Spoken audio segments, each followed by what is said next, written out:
2023 regular meeting. Ms. Janice, if you would say the, She's right there.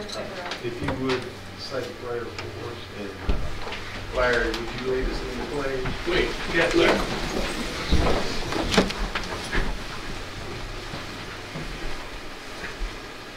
Holy Father, we come before you tonight.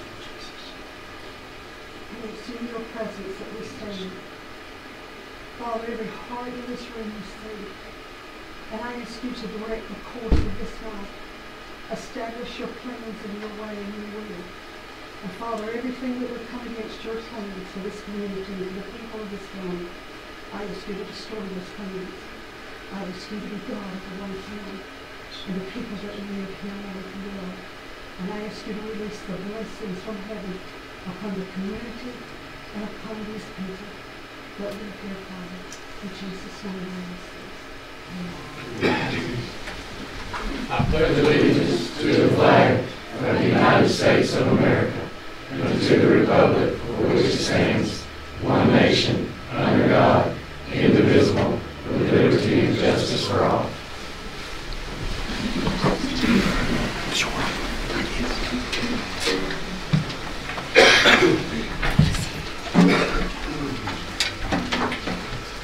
I hope we have EMS covered. We still got a lot of people here. The first item is the adoption of the agenda. Mr. Chairman, I move that we strike under new business A, under new business J, and under new business K.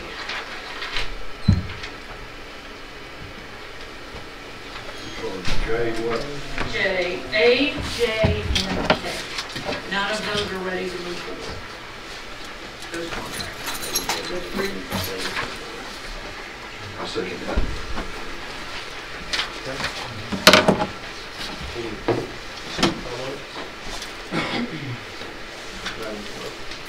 Commissioner Gordon, Yes. Commissioner McCrary, Yes. Commissioner Hopkins, Yes. Commissioner Thomas, Well, I apologize. Commissioner Thomas. Yes. Mr. Chairman, listen, give me, my allergies got my ears stopped up all weekend. So if I look at you like I'm crazy, because my friend says that's my natural look. So I'm trying to look Okay. All I right. like to be truthful, but Commissioner Hickox. Yes.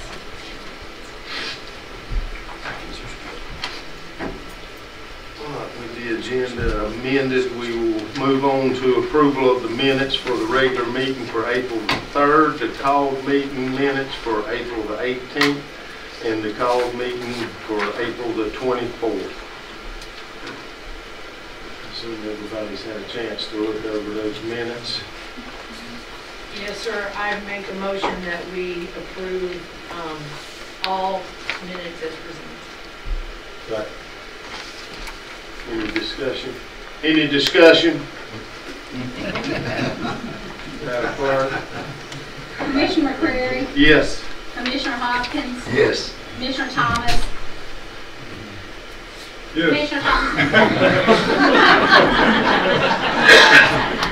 Anybody know sign language in here? Commissioner Hickox, Yes. Commissioner Gordon. Yes. With the minutes approved, presentation and announcements, we have none.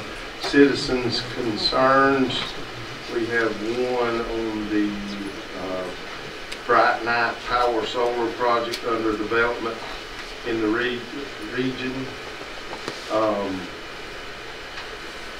Francesca, if you would step up to the podium, please.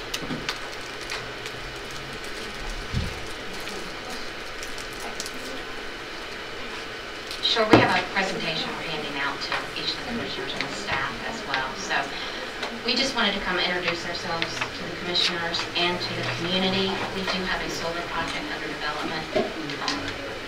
Can you hear me? Yes, now I can. Sorry. Thank you. So our company is Bright Night Power. We are a utility scale solar developer. We have been in business since about 2018. The leaders of our company, though, have years and years of experience developing solar at this time. So a little background on our company. We're based out of Florida, actually is where our corporate office is. But we have people based all over the region. I'm actually out of Charlotte, North Carolina. Francesca, who is the leader and developer of this project, is actually based out of Atlanta, Georgia, and is in this region as well. So basically what Bright Knight is a utility scale solar developer. We have projects throughout the U.S., and Georgia is an important state of ours. We have over 3 gigawatts of projects under development in the state. We have a project currently in the stage that Francesca is going to go into more detail about, but it sits within Wayne, Brantley, and actually the substation sits in Glenn County, but most of the project will be in Wayne and Brantley counties. There's a little detail in there about solar in general. As I said, I'm from North Carolina, where we have a long history with solar, pretty much longer than a lot of the other states in the southeast. Started in about 2008. A lot of projects were under development there, and now I think we're like the 3rd for installed solar capacity in the country, which is pretty impressive considering some of the bigger states like Texas and California as well. So these projects are projects that you will see. They've got tracking mechanisms that track the sun throughout the day. There's about 12 to 15 feet of space between these tracker rows that absorb the sunlight during the day. There's no emissions, there's no sound, there's no anything that once these projects are operating create any issues for the neighbors next door to the project. This project is also, as Francesca will share, in a very rural area, not very situated near any homes or any large businesses of such. Francesca, do you want to lead? Sure. So, hi everyone, I'm Francesca. I'm the lead developer for this project. And as Kira mentioned, this sits on the border of Wayne and Brantley County with a transmission line going over into Glenn County to connect into a substation there. We have this is a very large project. It's actually our biggest in our portfolio at 1.4 gigawatts. And we have about 9,000 acres of timberland under control right now to build that out on. We're working with local timber companies as well as a couple of local landowners to get all of that land together. We would be working with Georgia Power and Georgia Transmission who would buy the power to meet Georgia renewable goals and help with energy security in Georgia. So we've got a very serious diligence process with these kind of projects. The development process can be up to 5 years or so. And so we're in the early stages of it. Things that we're working on right now is environmental surveys, cultural resources, getting plans around what will we do with the vegetation. Since right now it's all timber, what are we going to do with all of the land in between the rows? Looking at protected species, everything like that. So it's a very long, complicated process, as well as looking at the transmission side of things, working with Georgia Power to get the power sold to them, everything like that, making sure the electricity works well on the grid. And so that's where now you guys come in. We've also got, probably what everyone is most excited to hear about is what we all benefit from this. So the economics of it, with a big project like this, the construction period for this project will give a very large monetary influx to the region. We will be supporting local jobs, a lot of materials, everything like that coming into the area. So during that period, you're looking at about $200 million during that about year and a half of construction. And then after that, during the operations of those projects, it's more of a steady trickle of money coming in. These projects last usually about 40 years, and you'd be looking at about $12 million of economic input from these projects for each year for those 40 years. And that's a regional impact. Yes, regional. We'll actually have, tax numbers specific to the county as well. Yes. So we are working on a full economic impact assessment right now. The numbers there don't include any tax. And in terms of jobs during construction, you'll probably see about 125 actual construction labor jobs, and then some more indirect and induced jobs. And then we'll have probably about 30 full-time employees during the 40-year life of the project. Regional? Regional, yeah. Sorry about that. So that, and about 50% of the project is situated in Maine. So those numbers you can more or less cut in half, and that's what Maine itself is.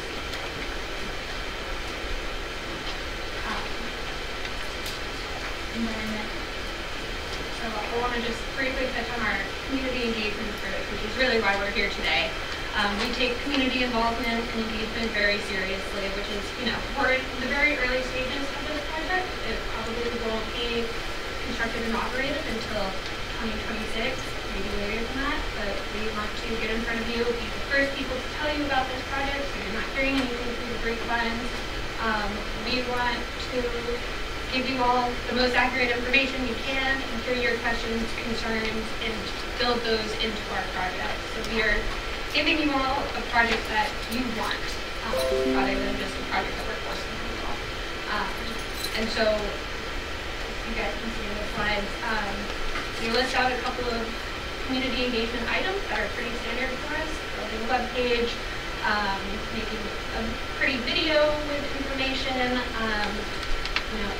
visualizations, giving you accurate pictures of what you can expect to see from these projects, newsletters to, whoever wants to be a part of that newsletter can sign up for it. And then, we come to community meetings like this to give everyone a chance to ask questions and voice concerns. So that's kind of where I'll end it, and open it up for any questions. The 95 million acres that you have here, that is legal. Yes. Do you have an anticipated number for the income? And it's about 50-50, I would say. So about half of that is in Wayne County. So it sits right it's on Route 32, I believe, kind of between Ballman and Carson. Got it.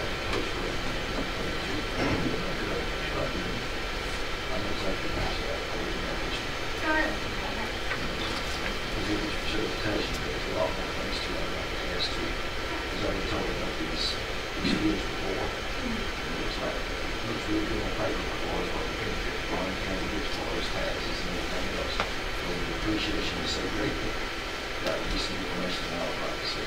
From past counties that you've done this in, I'm assuming you'll be at that land for that field before. And what's the longest field that you've got? I want to see the numbers on it. Anyway, that's just not. Okay, yeah. Georgia Southern, we've been speaking to them to actually do an economic impact analysis because they have a lot of details about Georgia itself and the tax revenue that would be helpful to us. So they did mention just for scope to hopefully be working with them to do a more detailed analysis county by county. Sorry, I didn't hijack it. Oh, no, this is your time.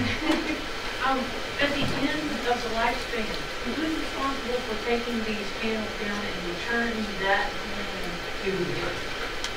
Yeah, that is what we call decommissioning in our, realm of things. We actually have an agreement with our landowners. As part of their lease agreement with us that we are responsible for decommissioning that project. At the end, once it's no longer generating power, you usually have like a year time where you have to institute decommissioning and remove the project from the land. It's one of the few developments that can actually, is designed for that to be done. We don't know 40, 50 years down the road, we know we're going to need less land than we need now. Our technology is evolving tremendously over the years. I've been in the business 12 years. Used to be panels with 200 watts, now there's 650 watt panels. So it's more and more efficient. We've got panels that now can take reflection off the land on the underside. So it's pretty amazing how it evolves. But yes, there's actually, depending on the state, and I have to say I don't know Georgia as well, but we have the actual agreement with the landowner, and then sometimes we'll actually have an agreement either with the county or with the state, where we have to put a bond in place as well to make sure there's funds to initiate that decommissioning. If for some reason, we're no longer here. The project lives on whether we're here or not. There's an entity that whether the utility ends up owning it. Our goal is to own and operate these assets, but sometimes the utility will come in and say, okay, well, we buy the power, but it also means we want to purchase this project at certain points. And make the utility come back. Newton County, they've implemented, I think it's 3,000 acres. And were y'all part of that? They got the Facebook contract for the buildings, and it requires 3,000 because they use solar power. But they were also implementing a recycling process. Do y'all have a recycling process? Because I've had several people ask me the question, what do they do with them when they're done? Do y'all recycle them, or do they go to the landfill, or what happens? We do not want this to go to the landfill. A panel in and of itself, about 95% of what's in a panel is completely recyclable. The same thing you see in cars, glass, metal, wires, you can recycle. The reality is there's one type of solar panel that's actually made in the U.S. First Solar that has their own recycling facility. So I'm wondering if that and who they use for It this. is. Okay. And First Solar knows that they've got their own recycling. The other panels, which are a different type of panel that we use, is monosilicone or polysilicone panels. There is a recycling process for those. Solar is still so new in the U.S. There's not a lot of people just sitting there waiting to get all these panels, but the industry is coming. In Europe, it's a very robust industry around recycling of panels. It is our goal in the industry to make sure those panels are recycled at the end of their life. A lot of times at the end of about 25-year warranty on a panel, so at the end of 25 years, they're still generating about 85% of the power that they originally did 25 years earlier. There's also a third-party market now where you can actually send those to third world countries or other people that have needs that can just take those panels and actually still utilize them to produce energy.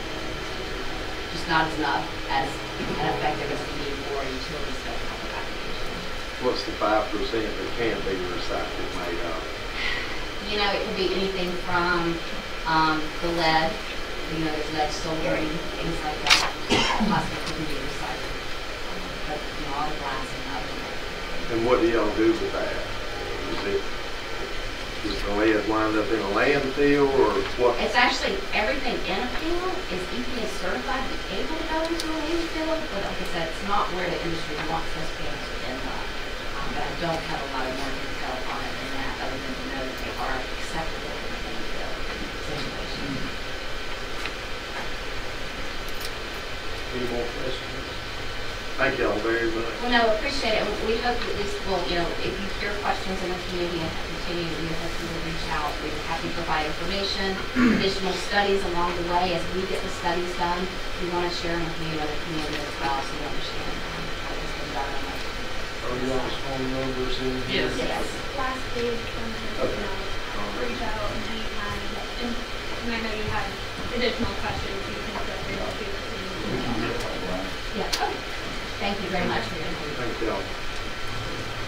Next item under concerned citizens, Juanita, indigent attorney bills. Good evening. I had previously submitted some bills that dated back to the beginning of 2020. I understand that we're no longer permitted to bill backwards or go back that far, but I am asking that my bills be approved by the commission. There were a lot of things going on at that time for me personally, as I'm sure you're aware, my office burned down after that, and as soon as I was able to have those bills submitted.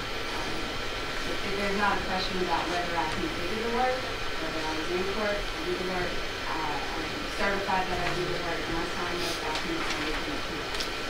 Which means that, should I be dishonest about that, I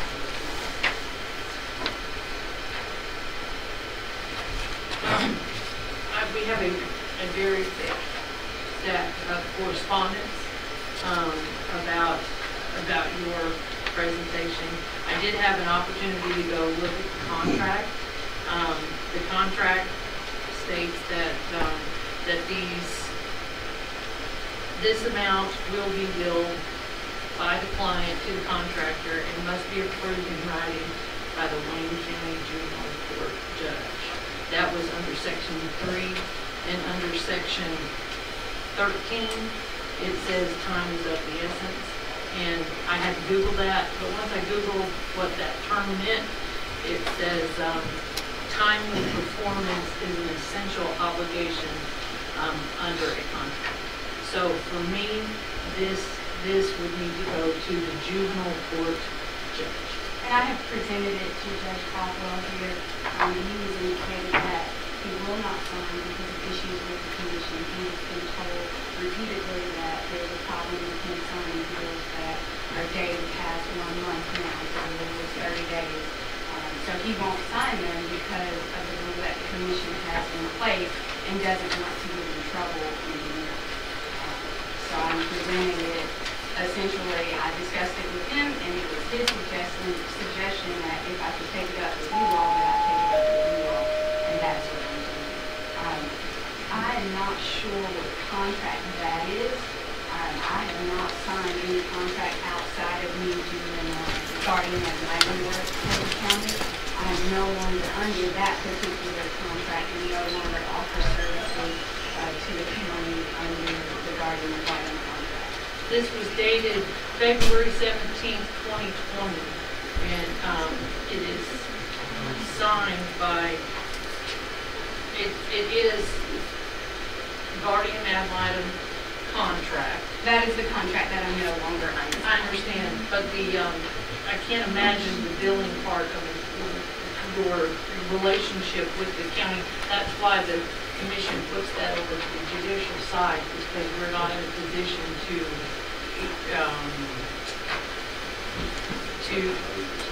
So with the contract that I was under, providing Guardian ad litem services, I actually wasn't required to submit any written bills. I received a monthly stipend for the work that I was required to do under that particular contract.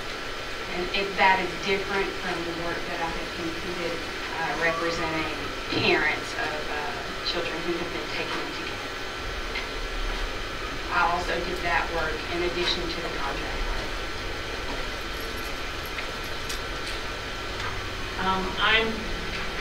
This is under the presentations and announcement. I think this particular matter needs to go back to the county administrator. I just don't think that we're in a position to oversee the issue. We're not going to vote on this tonight anyway. We don't have it under the agenda, so we do appreciate you bringing it to our attention. Thank you. Thank you.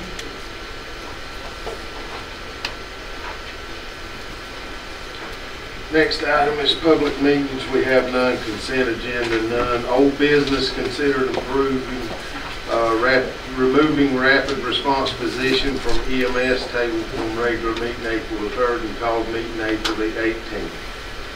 I believe due to circumstances of personnel changes, I make the motion that, or we don't have to make the motion to table something that's already been tabled, but I think this needs to be remain tabled due to personnel changes. Next item, new business. The first A is, we amended that, so B would be Mr. Elton Aspinwall. Are you going to do these one at a time, or are you going to do them all? Because we have... We've got 4 of them. Yes, sir. Whatever y'all preference is. You go ahead and go through it. First item we have is repairs to a John Deere 750 dozer. It needs track and undercarriage repairs. We received 4 bids on this work. And the bid number 1, y'all have the copy of the document? Bid number 1 is the apparent low bidder, and we recommend acceptance of the number 1 bid.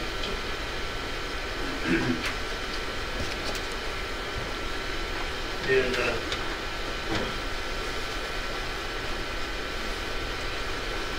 John Deere 250 excavator, same type of work. It's undercarriage work on it, and we had 4 bids on it. The low bid is $15,505.86, which is bid number one. And we recommend to go with bid number one. International dump truck, we have only 2 bids on that. There's 2 international dealers in our area, and so we try to stay within that international realm. Rush Truck Company bid $11,457.40. They'll actually send mechanics to our shop to do the work, so we won't have to transfer the haul. And Roberts Truck Center is $12,552.34. So we recommend to go with the bid, low bid, number one with Rush Truck Center at $11,457.40.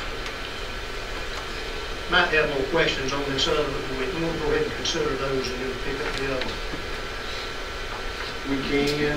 It's just up to you unless y'all look to do it. We're gonna be taking this out of T-Splosh. Can we do that out of The- repairs? We have to do this out of general. This will come out of our repairs, and we're, based on our budget and where we're at thus far in the year, if we continue the same rate of spending and don't have a lot of major things like this come up, we should be all right. Without us having to amend the budget. Yes, sir, and like I said, unless something, some other major things come up. It is budget, yeah. Yes.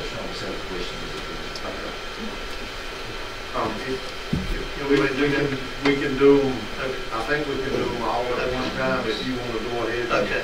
go through it, and that'll make it a little bit quicker.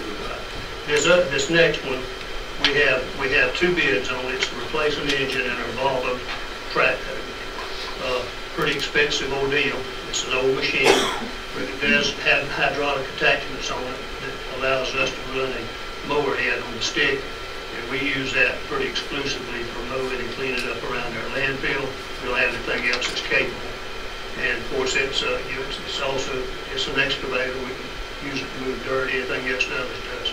But it does have a capability that our other tractors don't have, our excavators. Is that a high volume pump? Yes, sir. And so we had a bid for a used engine at $17,000. It's got a 30-day warranty. And then we have a remanufactured engine. The purchase cost, and if we install it, it comes with a 12-month, 2,500-hour warranty. Correct. Anyway, the cost of that's $33,657.55. Now, if we hire their technician to come and verify our installation and be there when the engine started up for $1,150, we can move that warranty up to 36 months, 5,000 hours. That's a big return for a little bit of money. So my inclination is to do the remanufactured engine with the technical certification, and that brings us to a total bid of $34,807.55. And that's the option we recommend to go with. You felt that the extended warranty available on a used motor? No, sir, that's not from what we've been told, that's all that. So it comes with a 30-day warranty, if it breaks in half, you don't pay. They guarantee it'll crank up for 30 days. So it's a pretty big expenditure for very little guarantees. Is this piece of equipment on the 5-year plan? I know we have a projection for when pieces of equipment are going to have to be We taken have out of service. We have an excavator that we intend to request a new excavator during the 5-year plan. As far as putting up which machine we would turn in at that time, I think that would depend on the condition at the time. If we have one that goes down a major repair and there's less return on that repair than what we're getting on this one, then we probably just jump in and say, hey, this is one we want to replace. So that could change, I'd say, based on the condition. Okay. Does anybody have any more questions? I think the extended warranty for the now $1,150 for I'll make a motion to accept, bid number 1, on the, dozer. Bid number 1 on the John Deere 250 excavator. Bid number 1, I think it was on the International. Yes. And we purchased the three-man motor with it. And that includes the technician also. I second that. Anybody else comments? You do? Okay. Commissioner Hopkins, Yes. Commissioner Thomas, Yes. Commissioner Hickox, Yes. Commissioner Gordon, Yes. Commissioner McCreary. Yes. Thank you, Mr. Bell. I think I'm next up here. Yeah, are you? Yep, you sure are. All right. Several weeks ago, we had an occasion happen where traffic was not able to get into Joe Deere Road, and that's in Commissioner Gordon's area, and we talked about some options or whatever. He had asked about paving, and after looking at that, traffic probably didn't warrant that kind of expenditure, but I recommended that we might put stone stabilization in there, and in order to do that, the cost of the stone to do that stabilization would be estimated $17,998.50. That would be placed by our road department. And $17,998.50. that would be the expenditure that we would need to come out of something other than our road department budget. And about how long is that road? It's not. It's a quarter of a mile. It's a quarter of a Yes, mile. sir. Mr. I appreciate y'all explaining to me what things that I can excavate. But I have no idea what stone is. What is stone? It's crushed granite in this particular case. There's 57 stone that I think I stated in here, 57 stone. In any case, 57 stone. The largest stone in it's probably about that size, and then it goes down and it's got some stone in there about that size. And then when we put it in there, we incorporate that or mix it. It's about a third stone to about 2/3 clay soil. And the clay tends to be a bonding agent, helps hold the stone in place. So when you get rains, you might get a little bit of clay film, but you're not going to have the rutting and bogging that goes on without the stone in there to stabilize it. So the washouts like that. The washouts will be very minimal because the stone cuts down on the washing. And of course, a lot of what happens when people talk washouts, a lot of times it's just simply a matter of traffic going back through a muddy area and just essentially turning the road inside out. This stone stabilization stops that process. Any event, someone that knows, on Joe Nail Road is a assisted living facility called Cotton Grove, and we understand that kidney dialysis, dialysis, cannot get down there after a hard rain. That happened a few weeks ago when we got the call, and that was the reason for this. I make the motion that we take the recommendation of Mr. Elton. I second. That's $17,998.50. And can that come out of T-Splosh? I think it can come out of SPLOST, not actually T-Splosh. Unless we do registration.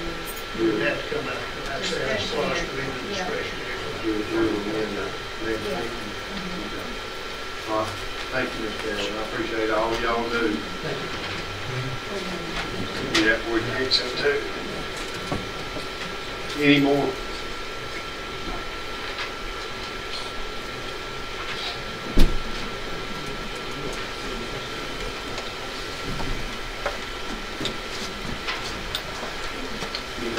comments? Commissioner Thomas?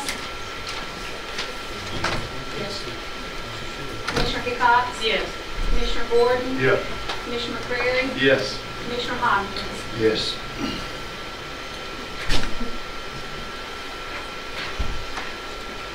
Next item on the agenda is consider and approve bids for metal building for fire stations. I believe Commissioner Gordon got these together for us. I appreciate your hard work on getting these bids so that we can get these volunteer fire stations implemented. Do you want to go through that? Chairman, Yes, ma'am. after we sent the bids out, Mike got with Richard and Brandon for sale, and they stated that they thought the 12-foot door needed to be bigger because of backing the fire trucks in and out, and if it wasn't, then they may actually run over the building or something, hit the building. So we reached out to the two bidders that we received the bids from and asked for an amendment to the bid for a 36 by 40 building instead of a 30 by 40. So the price difference is S&S building is $46,500, and Brian Member Construction Company is $66,279. So our recommendation is to go with the low bid of S&S building the tab of the $46,500.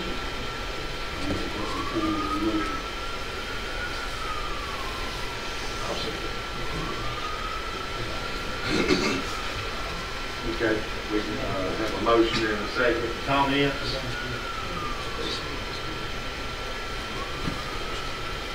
Thank you, Richard. Yes, sir. For helping us make sure we get the proper size, I think. I was just concerned, we've got some 12-foot doors that we're trying to put back in that front.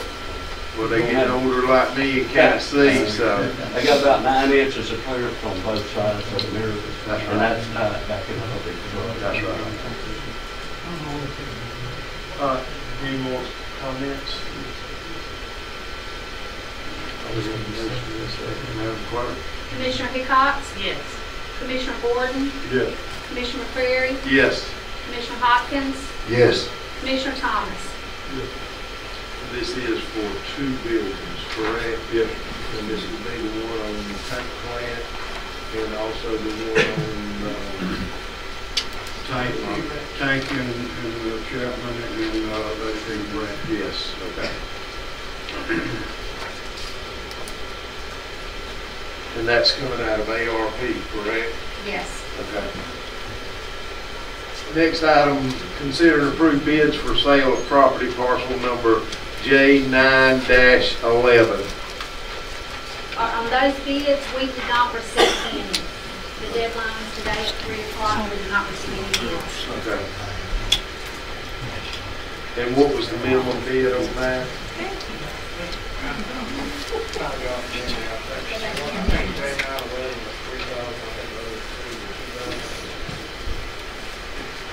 And both of the others were 2,000, you say?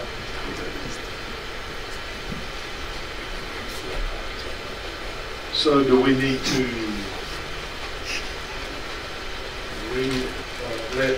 put that back out to give people the opportunity to?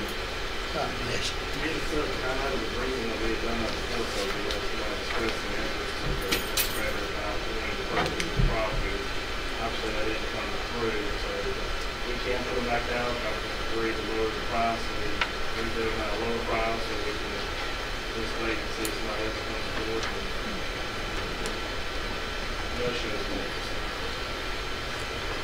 The $3,000, that was to cover lawyer fees, and the back taxes on? I believe, unfortunately, because of back taxes.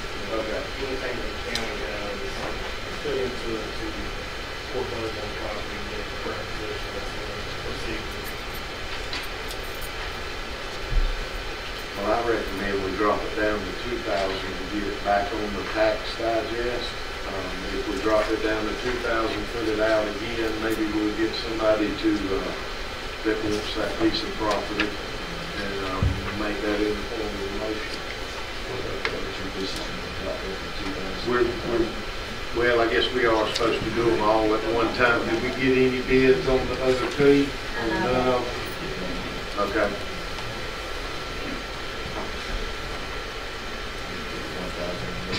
We can. So I make the motion, we drop the price set for the property parcel number J9-11 to $2,000, parcel number J13-83 to $1,000, and parcel number J8-70 to $1,000 also. And send them back out and accept bids on those with that as the minimum bid. Can I get a second? Any comments? Madam Clerk? Commissioner Gordon, Yes. Commissioner Crary, Yes. Commissioner Hopkins, Yes. Commissioner Thomas, Yes. Commissioner Hickox. Yes.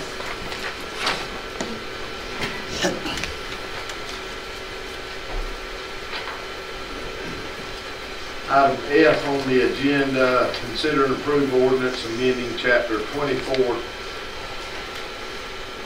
titles of fence and miscellaneous provision for urban camping and improper use of public space. This is part of our parallel ordinance for this with the city, correct? That's correct. Do you- If you would.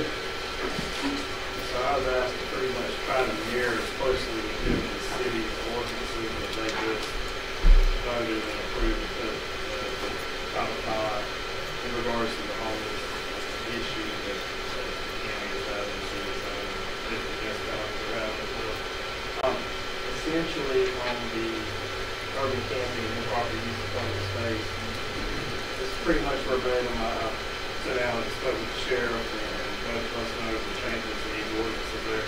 What that will prevent, hopefully, and hopefully allow the sheriff to enforce it a little bit more stringent than what state law allows, is that nobody will be allowed to camp on public property without prior permission from the commission. So it shouldn't interfere, what we got tailored in there, it shouldn't interfere with people that are camping for Black Macy's or of their own Dixieland, where the river leader authority is supervising the campground. So it should be covered up because they will be doing it at your permission. But basically, this is without permission of the county commissioners or the county.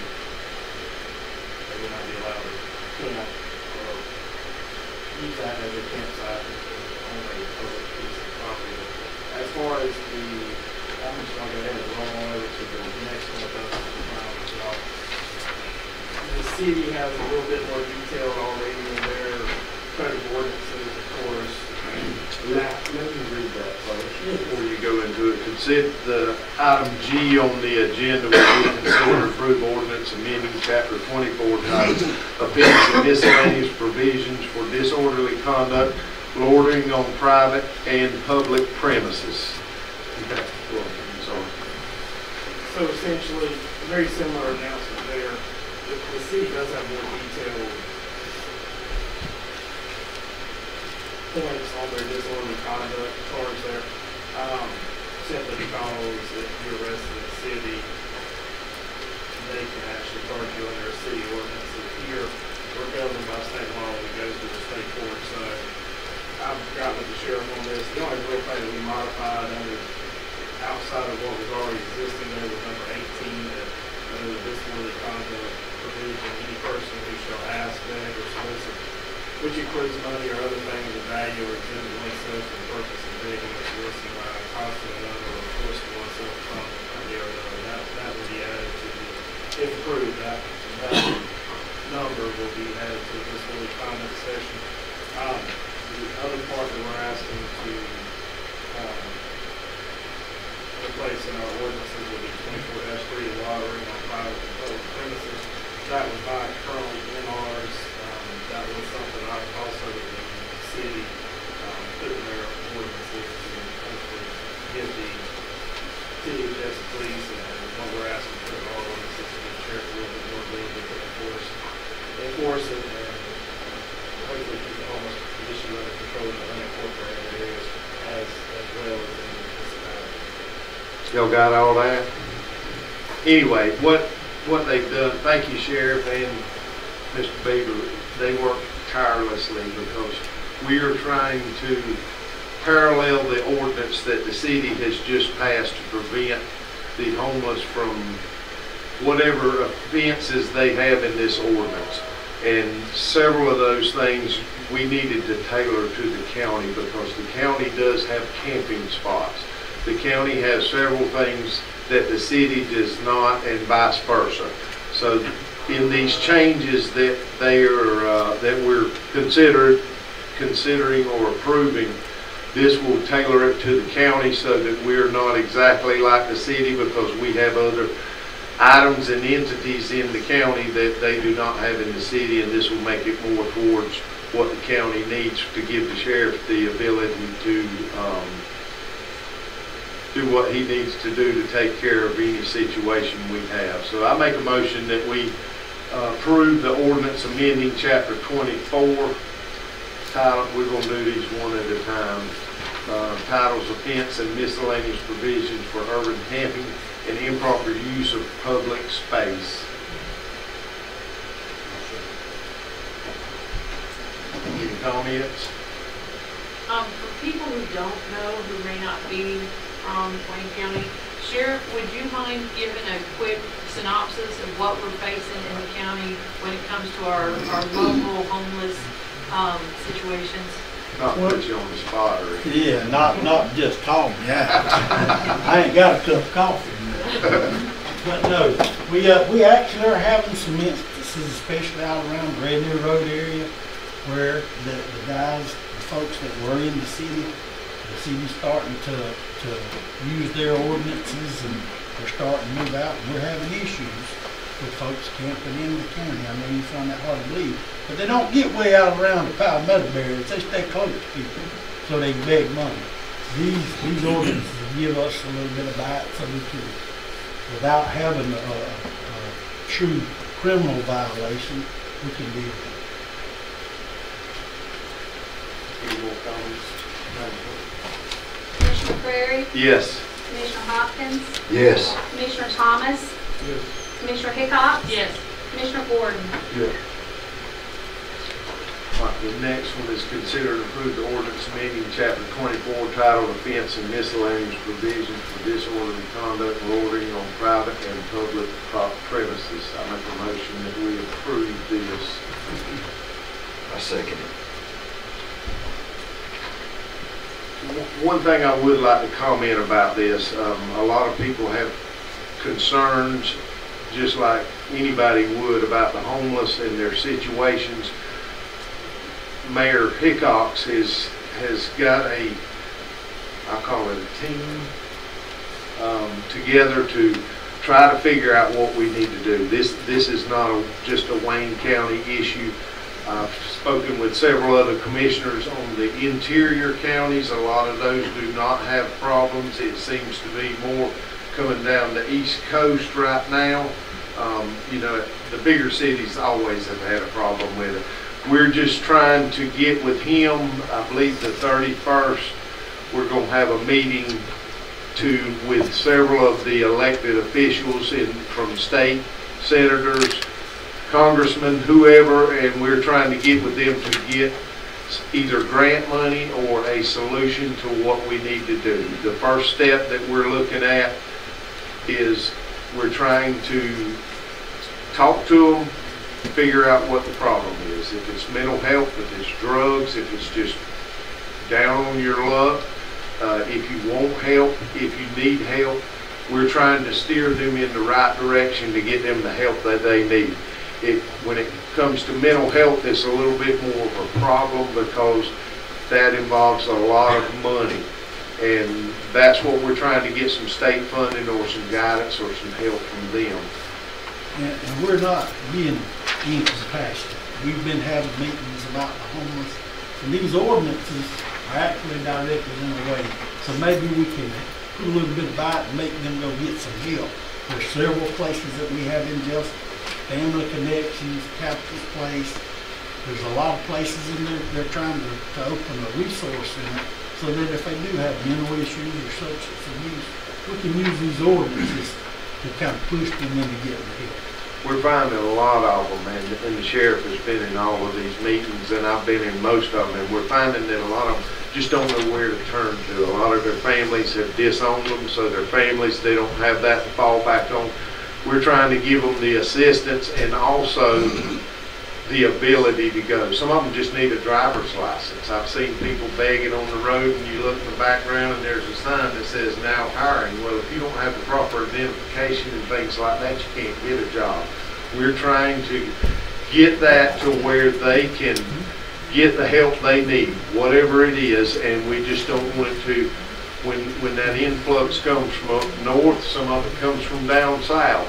When that influx comes through, we either want to be able to help them or guide them in the way they need to go so that it's not a burden on the taxpayers, and we can help them out and get them off the streets, get them to where they need to be. So don't think, like the sheriff was saying, don't think this is, we're not trying to do this in the best manner. We are, and we are having meetings to go through to make sure, and that's why we're putting these ordinances and we're amending them so that they are tailored to the county so that we can protect the citizens from any of this happening and give the sheriff the power to do this. All right, we have a motion and a second. Any more comments besides all of mine? Madam Clerk? Commissioner Hopkins, Yes. Commissioner Thomas, Yes. Commissioner Hickox, Yes. Commissioner Gordon, Yes. Commissioner McCrary. Yes. Again, thank y'all. I appreciate y'all working on that and getting it. Next item on the agenda is consider and approve resolution amending the 2023 general fund budget for ARP. I believe these are all items that we've already approved before. Is that right, Madam Clerk? Yes. We're just wanting to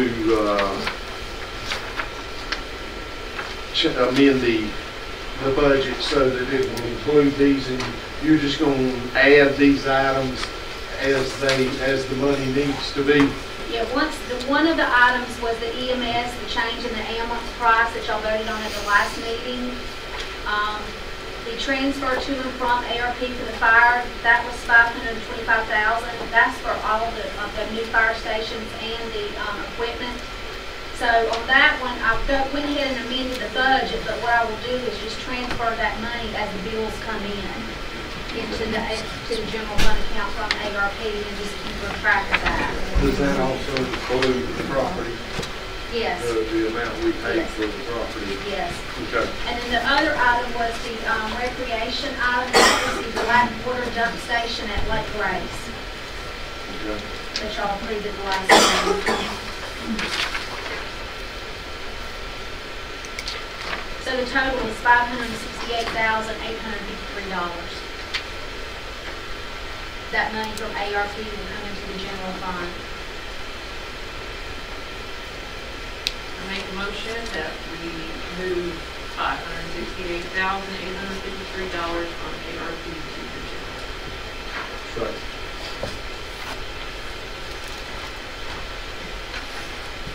No, we're not actually moving it, we're amending the budget to commit. Yeah, yes. We'll, on the actual fire part, once we get the EMS bill in for the difference and the one from the recreation, once the bill comes in, then I will move that money into the account, but I will go ahead and amend this budget. So my motion should be to amend the budget for $568,000. Yes. So, I second. Any more comments? Madam Clerk? Commissioner Thomas, Yes. Commissioner Hickox, yes. Commissioner Gordon, Yes. Commissioner McCrary, Yes. Commissioner Hopkins. Yes.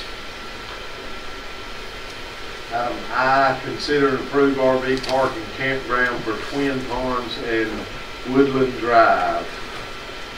And your building inspector, Mr. Hubert Sellers, is here to present that.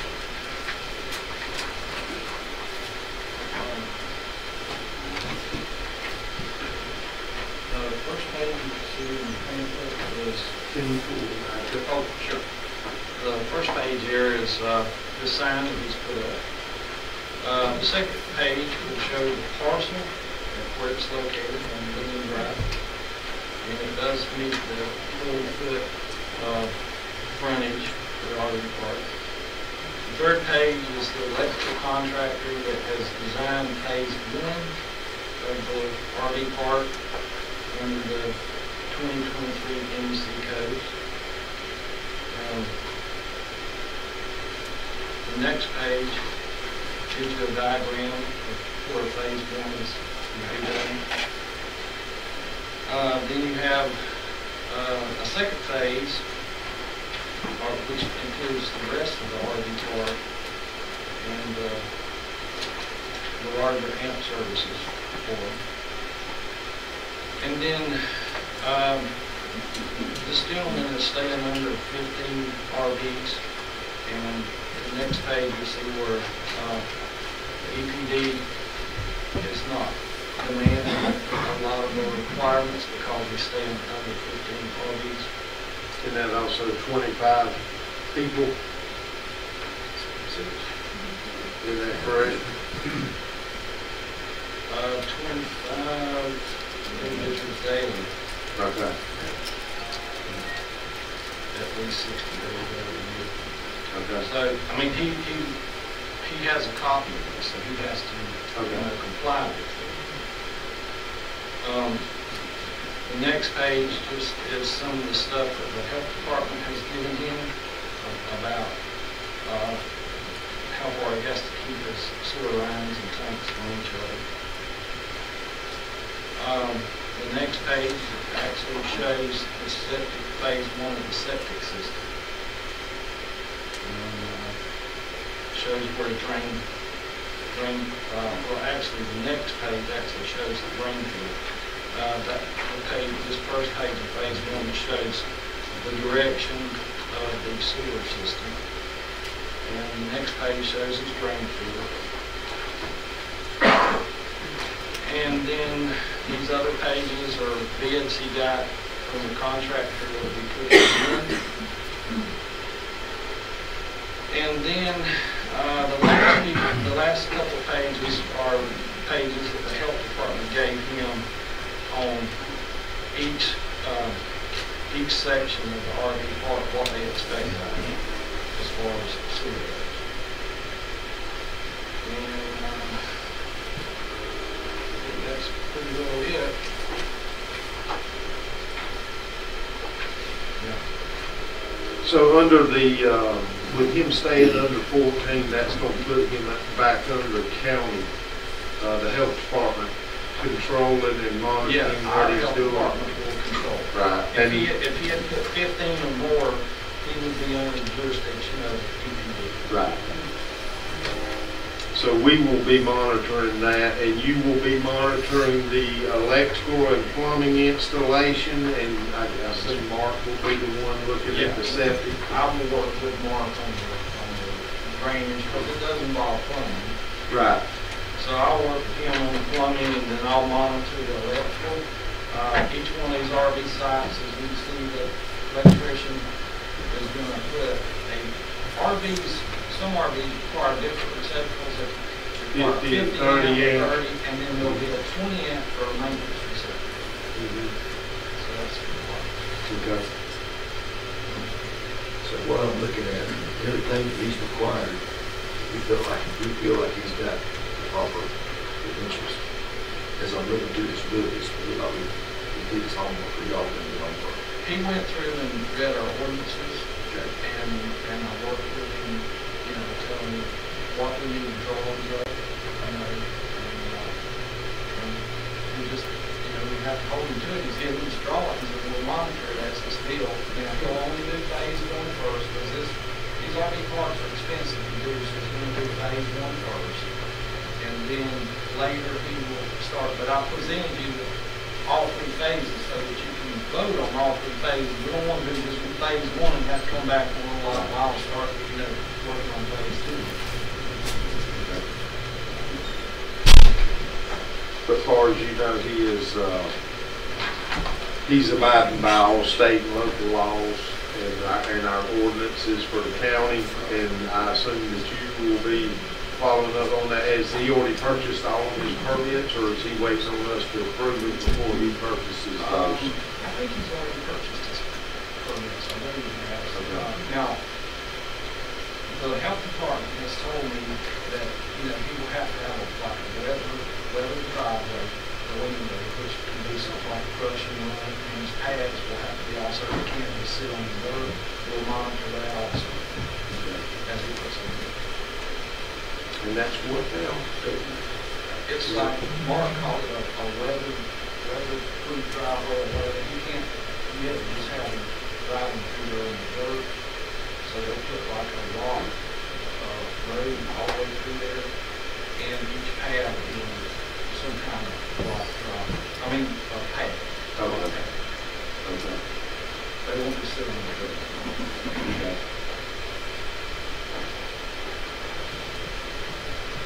Does anybody have any more questions?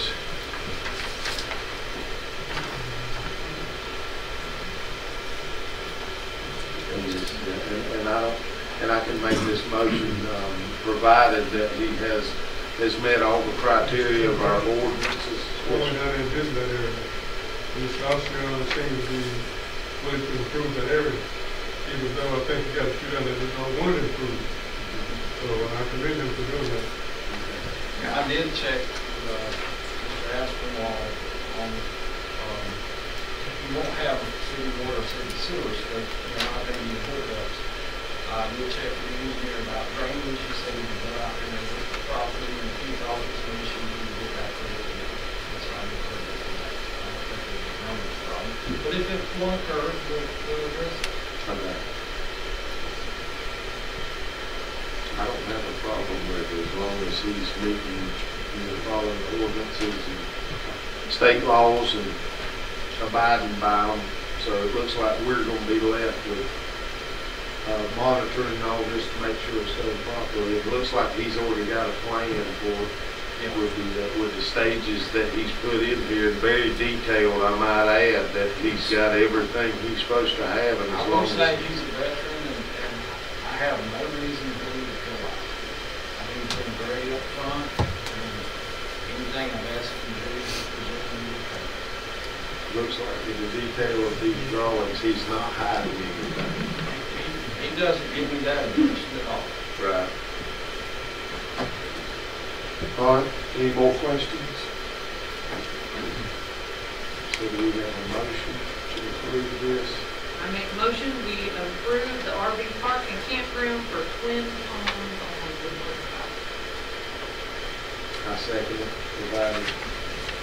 provided that he has, meets all the criteria that stays local. We will monitor each project. Any more comments? The only comment I've got is just here. Any time he doesn't meet the requirements, I would think that you would have to come back and draw it. We just need to protect one thing. You tell you how many things we've got going on when the county approved it, and they won't. 10 years down the road, we'll have that problem. So, I'm saying this is the case. Well, and with that motion, did you add in there provided he follows ordinances and law? And that would cover that, because if he stops and you find him in violation of an ordinance, or the health department finds him in violation, that automatically, he has reneged on our agreement, and then his permit would automatically be taken away. And I can tell you that he's really decided to try to do it in phases so he can afford to do it right as he goes. Okay. All right. Thank you very much. We have a motion and a second. Any comments? Any more? Okay. Commissioner Hickox? Yes. Commissioner Gordon? Yes. Commissioner McCrary? Yes. Commissioner Hopkins? Yes. Commissioner Thomas? Yes. Okay, J and K have been amended to take those off. The L is discussion of EMS truck rotation. We went to, we've been on several classes. As a matter of fact, this week, Commissioner Gordon and I completed 66 hours of commissioners' training. So we've gone on several classes on public safety, public health. There are 9 counties that have already gone to 12-hour shifts for their emergency services. Florida, 26 districts have gone to 12-hour shifts. In the class yesterday, the instructor spoke about how this is a trend. Georgia will be trending towards a 12-hour shift. The CDC website put the statistics out that in 2022, 6,500 accidents happened with emergency vehicles. 35% of those were fatalities, and 85% of the 35% happened above the 15th hour of the emergency medical worker on shift.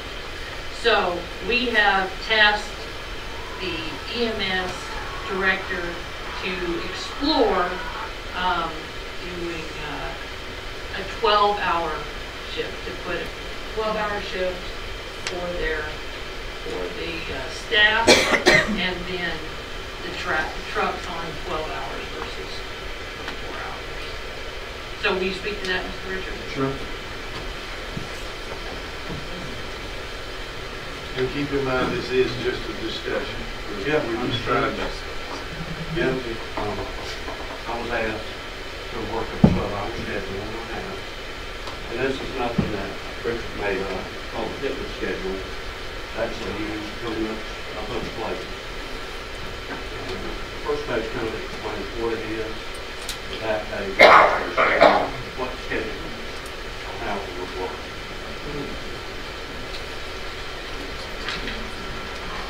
Does this have the benefit, pros and cons? Because I know when I worked at a mill, a lot of people didn't want the 12-hour shift.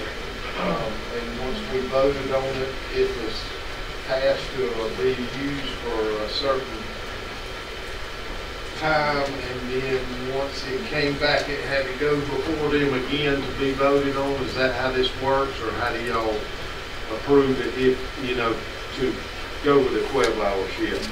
Well, I got a couple more things for you guys I'd like to get through. I know we had that. There are some counties, it's just a survey of counties around them. I'll give you the kind of shit they got. I know the one over there, at our mill, the older people did not want the 12-hour shift. And when we got through the 6-month trial period, everybody did. It was definitely because of the change in time off, and it gave them time more time to recuperate. And their philosophy was, when I'm working, when I'm off, I'm off. Okay. Well, as we talked about that, we got this prepared. I went in and surveyed everybody that works there, all the full-time people. And on this first page, are you on this one? That's right, I got another one. Oh, okay. These are emails I sent to all the full-time people. And that's when you won't go for our shifts. Unanimously, all of them said no. I agree. Absolutely acceptable as well. This is every full-time employee we've got. That's their response back to my email. And all of them said no, they don't want to go to the 12. And I understand the call is an issue after the 24. It always has been. And really the only way for us to be able to operate with that would be to put on another 24-hour truck. And we could eliminate the cost if we had 8 more people, a whole nother crew. And the call comes necessary when somebody calls out. They don't show up, they're sick, their child's sick, go out of town on a transfer, and we have to do that. And we've addressed that this year recently too with the hospital. They actually contracted out with one of my employees to try to coordinate some of these transfers, because as you guys know, we're busy. We're averaging 17 calls right now for 24 hours. And a lot of transfers. So we're trying to address that. We try to keep 2 trucks here at all times. And, you know, I think we're making progress as far as getting these folks to a higher level of care or definitive care. But that's kind of what I got about that. And there's several of them here, if you'd like, hear their thoughts on it or why they want to or don't. I mean, I'm not going to sit here and say it's not safe. Absolutely it's safe. You know, I mean, if you're... The 12-hour shift would be safer. It's safer if you could find somebody willing to do it. But all these folks... And this was sent out to, you said to every full-time Wayne County EMS employee. Okay, and that's EMTs and paramedics? Yes, all full-time employees. Here's what they do for the 12-hour shift. Anybody? Tom? Part of the benefit of working as a paramedic is a 24-hour shift. I'm not fussing about what I pay, but with what we make, the only way we survive with a family is working 2 jobs. I own a business on the side besides this. I work on a 24-hour shift. I go home and then I work another 30 hours a week in my shop. That's what makes the job worth it, makes it where we can afford to live. The other thing about 24 is this new 12-hour truck we've just added has already made a horrendous difference in our fatigue and lack thereof. Splitting that many calls. If you went to a third 24-hour truck, there would be no issues. You have bad days when we have bad days when we run, but we have protocols in place that if we get too fatigued or too tired, we come off the road. Or we pull the truck over. We don't risk the equipment, the staff, or my patient at all for fatigue. And that's always been the way. Regrettably, going to 12-hour shifts, other counties are extremely short on medics. I would have to go to another county immediately. I have to stay on 24s. Other coworkers of mine that drive 50-something miles to work every day, they can't afford to drive round trip 100 miles every day. I've also broke down what a 12-hour day looks like. I understand mill workers do it. By the time you think about getting up 2 hours before your shift, working your 12, if you get off on time, you're in Savannah at 8 o'clock, you got another 3 hours on the clock. Get home, spend time with the family, wash your clothes, shower, and eat. You're only getting 5 to 6 hours of sleep at night and have to do it right back again the next day. When I work my 24, I go home, I get rest, I come back 3 days later ready to go again. When you work a 24-hour shift, are you not on call for the next 24? Every other shift, I'm on call for 22 hours. Does everybody work the 24-hour shift and then on the on-call? They rotate it. There's 2 crews or 4 people on each shift. So today we'll say A and B is going to pull call tomorrow. A and B employee, C and D will pull it next time. I mean, they rotate it amongst themselves. All 4 people that are on work doesn't have to pull call the next day. Just half of them pull call. So it rarely happens, I'm trying to understand, it rarely happens that you do a 24-hour shift and then a 24-hour shift, does that happen? It does happen. So how do you provide care or drive to Savannah? I'm asking. After your first 24 and you're on call, you do not go out of town again, you stay local. And I've been here over a year and I've never pulled a 48 back-to-back because of call shift. If we're forced to pull cover the next day, if there's another 24 available and we have to work, we'll split it. The 2 that are on call, one of us will take the first half from 8 to 8 p.m. and then the second one will take 8 p.m. to 8 a.m. That allows us to get rest. We've got years of practice with dealing with it and have every manner of safety worked into how we do our shifts. And you talk about you've never been asked to do a 48 back-to-back. Would that be 96? No, No, that'd be 48 hours. I mean, my record in EMS was 11 24-hour days straight in Ware County. And that was during the year we had Hurricane Earl and Charlie back-to-back. I worked 21 16-hour shifts in a row in Brunswick. So I can Most of your 12-hour places are going to be your urban places, Atlanta, Savannah, where they run over 6-figure calls a year. You also got to think too, we're not up the whole 24-hour shift. Between calls, we're in bed. We're resting, we're not up doing strenuous activity. But it's like you said, our bodies are trained for this. Yes, ma'am.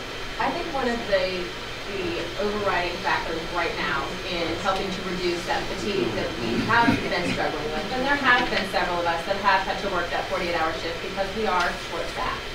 But there are several things that are in place right now to make that better before we go to something extreme like a 12-hour shift that I don't think you'll find support truly from any single full-time medic or EMT that is on these shifts. We have been working with the hospital in order to reduce the amount of transfers that are BLS, so we're not putting our ALS resources out there, so that has taken a considerable burden off of a vast majority of us here. We do have anti-fatigue policies in our station. We all have our own individual bedrooms during our shift. They do not have windows so that we can sleep during the day. We're not stuck with that circadian rhythm interrupting us. We also have a closed door policy. If you close your bedroom door during that time, you cannot be interrupted by somebody for a non-emergent issue, so that if you get a chance to sleep, you get the opportunity to do so. We do follow along with all of the EMS recommendations about having coffee stations so that we can have access to caffeine if need be. We do have snacks available that are 24 hours a day so that we're not stuck by not having a fast food restaurant open at after 9 o'clock and we're running at midnight. We do have a lot of accommodations put into place, but this third truck, which now is a 12-hour truck, maybe we'll get another 12 hours, but that is going to make a huge difference in our ability to divide our workload and allow us the opportunity to sleep. We are not, I know me personally, I drive an hour to get here and an hour to go home. That would be a big burden on me to drive in the morning for an hour, work a 12-hour shift, and then drive an hour home again to come back the next day and drive an hour and work another 12-hour shift. I'm better to sleep than I am to make that round trip. I know we have several of us that do the same thing, and we come here because I it's what we want to work. drive 45 minutes one way. It's absolutely impossible for me to run 12. I will spend more. I drive a V8 pickup truck. I'll spend my paycheck in gas.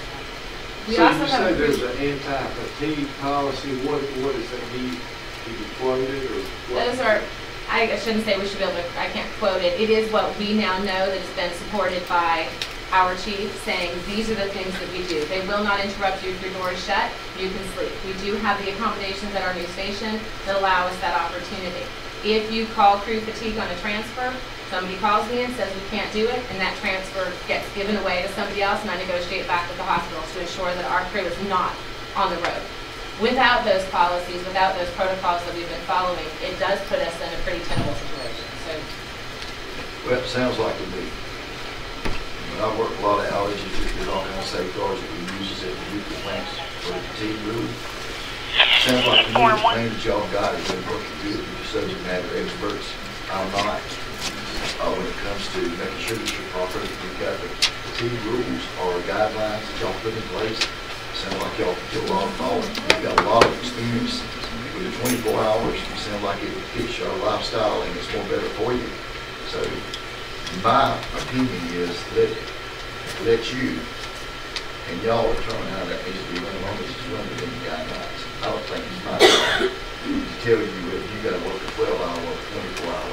I think that's something that is more on a lower level between you and the county administrator. And if it's people fit the needs of the county, with the people that we've got, and they're happy because the pay's not that good. Let's just get real. I think we need to back out and let y'all handle your own business. That's Tim Hopkins' personal opinion. Well, and like Leah said, this day truck that y'all allowed me to put on that wasn't in the budget recently, we're in the process of getting it staffed. And we got some part-time people, and actually we got some coming tomorrow and the next day to do the paperwork. So that's going to help a lot. And we've been able to scramble around and get that truck up running several days. And you talking about the BLS truck or? Well, the 12-hour truck. Okay. Yes, sir.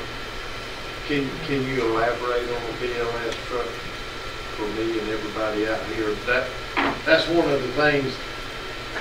This county has been understaffed for so long, and Commissioner Thomas will tell you, we provide a service. We need to provide it the best we can without killing our employees trying to either work a bunch of hours or whatever. And I've I've talked to other counties that have BLS trucks. Some of them do not have BLS trucks, but I've heard nothing bad about a BLS truck.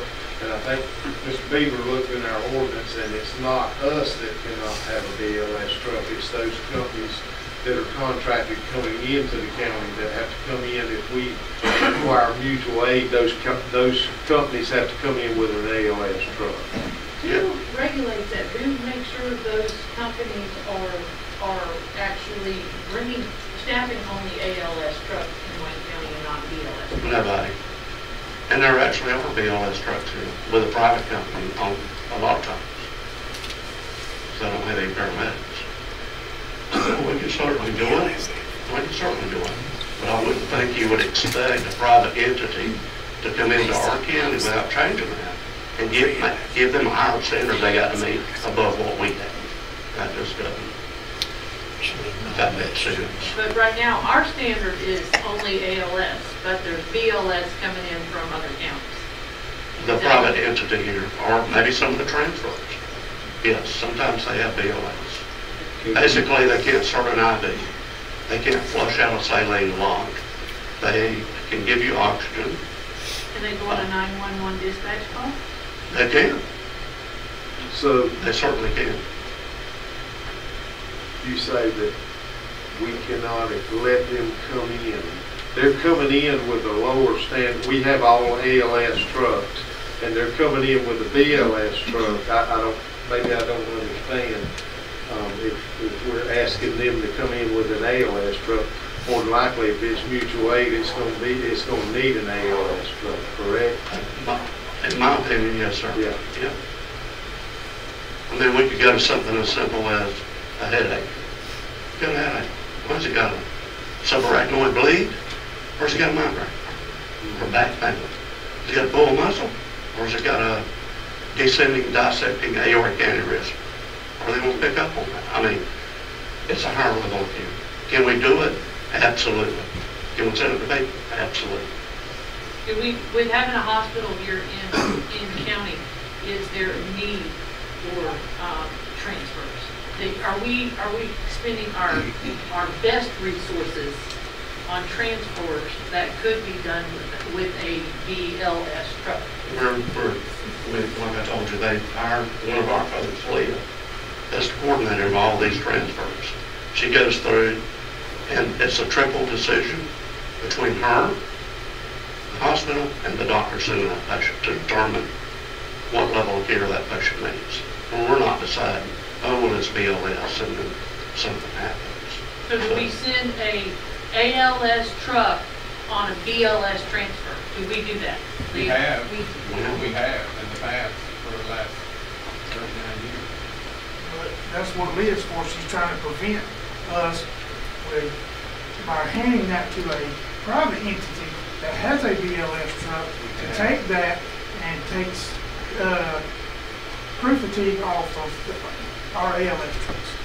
So the goals are, when we're looking at these new protocols that are truly emerging as we're establishing them, the goal is to keep our ALS in county for our 911 calls for our citizens to ensure that we can respond at an ALS level. When we take these transfers, if they come to me as a BLS, we are trying to hand them out to our private partners, not take them ourselves, because we are all ALS trucks. That is a gross, inappropriate resource management situation. So we are making big strides on that. But up until a month and a half ago, when I stepped into this position, the hospital would call and we would go. And we would pull in a call crew, which is probably tired because you saw the numbers and the increase in the demand that's been put on us by both the hospital and our 911 calls. And we were sending out our best resources on trucks that did not require us to have that. So we are working really hard on coming up with more appropriate BLS versus ALS, understanding where our resources need to be appropriated so that we're not draining our medics and the people that are on.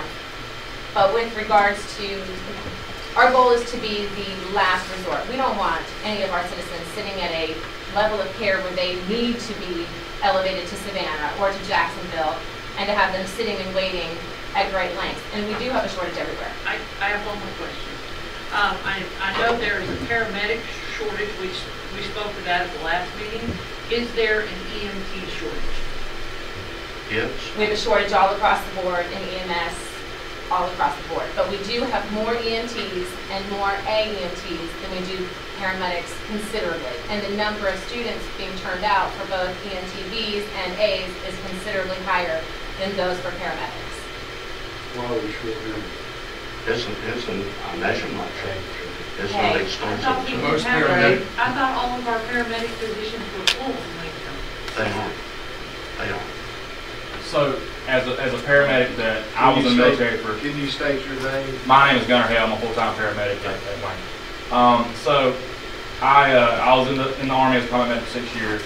Got out, got my paramedic. I spent 2 years getting I actually have my associate's degree with my paramedic. And so, the problem, the reason there's a shortage is you have the responsibility that we have with our job to take the limited amount of equipment in the small space we have with one other individual most times, and to be able to treat patients that are literally on their deathbed dying, to be able to get them to a higher level of care as an ER with an ER doctor or whatever and all, for barely above what Taco Bell is paying today. Whereas a nurse, an RN that I'm taking them to, that has an associate's degree, or even an LPN sometimes that don't even have an associate's degree, they have the same amount of schooling that I have with less liability on them directly and get paid at least twice what I get paid. And they have a doctor telling them what to do. So that's why you have a shortage, because these kids that are coming behind us out of high school, they're going to talk to whoever's older in the profession, like, hey, what do you think about what you do? And what we say is, absolutely don't do it, under no circumstances, because you can go to school to be an RN for the same amount of time and make twice the money and not have that liability of that patient dying or a lawsuit or whatever and all falling solely on you, as it does us. But we do pay more than surrounding counties, correct? To start with, we did, and now, like, I work at Pierce County EMS also, and I make more of there. So, I mean, we're not competitively paid anymore. We're good. You know what I'm saying? We're average. But if you're talking about trying to get more people to Wayne County, no. I mean, with the call and the fact of transfers and all that stuff, I mean, there's other counties that don't do all that and that pay better than you. So, I mean, there's no really incentive unless you live in Wayne County to come to Wayne County. So that's. Well, and a lot of people, I mean, in first responders, I don't care where they just have a passion and a love for people. Absolutely. They want to do. I would do what I do if I did. That's right. And that's, we try to compensate. We brought our salaries up a good bit from where they were at, and try to compensate and make sure y'all are taken care of. I don't think we could ever pay you what you're really worth, because when you hit that 911 button, we want the best care we can get. Yeah, the problem with EMS is not just Wayne County. It's across the board. Oh, It's nationwide. Yeah, We are not looked at as medical professionals. Mm-hmm. All they see us is get this person out of my ER. So the bottom line is they can go to school for the same amount of time or less and make more money with less liability. So. Y'all don't discourage people from going to school for that, because we need more. And we've lost a couple that went back to RN school. Right. They got a bridge program, they can go to RN school, and do it in a year and be out of here and double their pay. So, Gunnar, why do you work here? Why do you come to Wayne County? Why do you come to work here? Why do you drive over here? I drive over here. I worked at Jeff Davis County EMS for 6 years. Pay sucked there. I started out making $12.43 an hour as a paramedic over there, trying to support a wife and 2 kids. And I had to work 3 jobs and in the military at that time. And it was hard, but the people that I was with in my truck, at my service, I worked with 8 full-time people over there. My director and my full-time people that I work with are 100% the reason I am the paramedic I am today, and I could trust them with my life. And that's why I was there. It wasn't to do with the money. And I drove 45 minutes there. The station burned down. County commissioner sat in front of me, told me I wasn't important anymore. They gave all of our insurance money to the sheriff's office. They gave us a single wide trailer. I left there and I come to Wayne County. And Richard Johnson and my county has took care of me since so far. Okay. All right. Yep, we sure do appreciate all of y'all. I mean, you may not believe it, but we do. I mean, it's a thankless job that y'all have, working day in, day out, a lot of people I've talked to, I will go to y'all's defense in a heartbeat, because I know you work long hours sometimes. When you do transfers and things like that, you don't want to, but you do it anyway, and we sure do appreciate y'all. And there's nothing more valuable than human life. All right, any more discussion? Thank you, Rick. Yes, sir. Thank y'all for coming. Did anybody else have a quick comment that they wanted to make? I know y'all showed up. All right, thank y'all. Next item, consider approving special event permit. Would that be you, Mr. Larry? Yes, sir. I can't hear my voice too loud. He has applied for a special event permit with recliners to sell bill at the Extreme Monster Truck Jam to be held at the Jason Fairgrounds on May 19th through May 21st. And he has met all of the requirements.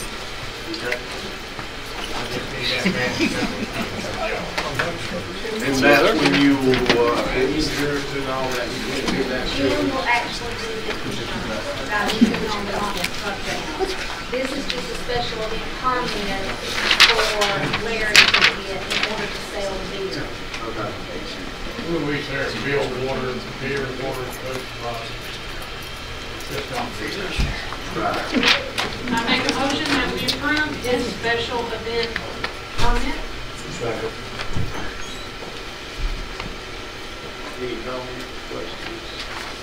Madam Clerk? Commissioner Gordon, Yes.